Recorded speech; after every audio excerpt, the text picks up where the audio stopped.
नमस्कार। क्या महाराष्ट्र पुलिस का भगवाकरण हो चुका है? क्या खाकी वर्दी के पीछे का रंग अब बदल गया है? ये सवाल हम नहीं उठा रहे हैं, बल्कि महाराष्ट्र नवनिर्माण सेना यानी एमएनएस के चीफ राज ठाकरे ने सीधे नागपुर के नए पुलिस कमिश्नर विश्वास नांगरे पाटिल के मुंह पर दे मारा है। राज ठाकरे ने साफ लफ्जों में कह दिया कि अगर संघ से इतना ही प्यार है तो वर्दी उतारिए, इस्तीफा दीजिए और बीजेपी या आरएसएस ज्वाइन कर लीजिए। आखिर क्यों भड़के राज ठाकरे? क्यों कमिश्नर की इच्छा पर उठ रहे हैं सवाल? पूरा मामला समझिए। नागपुर के पुलिस कमिश्नर बनने के बाद आईपीएस अधिकारी विश्वास नांगरे पाटिल का एक वीडियो सोशल मीडिया पर आग की तरह फैल गया।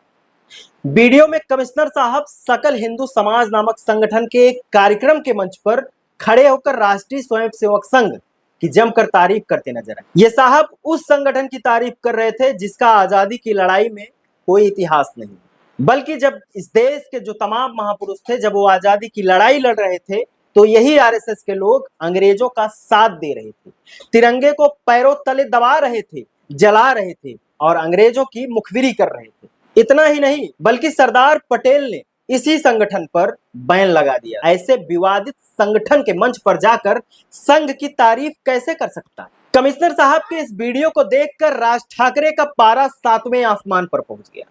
उन्होंने सोशल मीडिया पर पोस्ट लिखकर विश्वास नांगरे पाटिल की धज्जियां उड़ा दी। राज ठाकरे ने कहा, ऐसा लगता है कि आईपीएस अधिकारी विश्वास नांगरे पाटिल अचानक दोहरी निष्ठा दिखाने की बीमारी से ग्रसित हो गए। एक पुलिस अधिकारी की निष्ठा सिर्फ और सिर्फ देश, कानून और पुलिस बल के प्रति होनी चाहिए, लेकिन यहाँ तो नांगरे पाटिल साहब संघ के प्रति अपनी वफादारी दिखाने के लिए मजबूर दिख रहे हैं। यही नहीं, राज ठाकरे ने कमिश्नर पाटिल पर सबसे तीखा कटाक्ष करते हुए कहा, हम सब तो अब तक यही सोचते थे कि नांगरे पाटिल की वर्दी का खाकी रंग पुलिस बल का है, लेकिन अब जाकर पता चला कि ये खाकी रंग पुलिस का नहीं, बल्कि आरएसएस की पुरानी हाफ पैंट वाली खाकी का रंग। सोचिए, एक सीनियर आईपीएस अधिकारी के लिए इससे बड़ा और क्या तंज हो सकता है।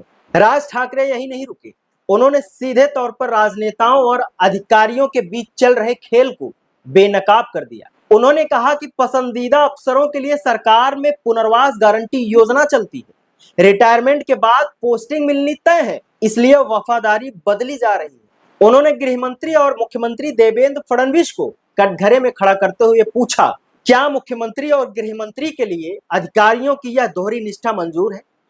आज तो आप चुप हैं, लेकिन याद रखिए, भविष्य में अगर कोई अधिकारी किसी दूसरे संगठन के मंच पर गया तो आप उसकी आलोचना करने लायक नहीं बचेंगे। सरकारी तंत्र और पुलिस बल की निष्पक्षता लोकतंत्र की रीढ़ होती है, लेकिन जब कानून के रखवाले ही किसी खास विचारधारा के मंच पर जाकर कसीदे पढ़ने लगे तो जनता का भरोसा टूटना लाजमी।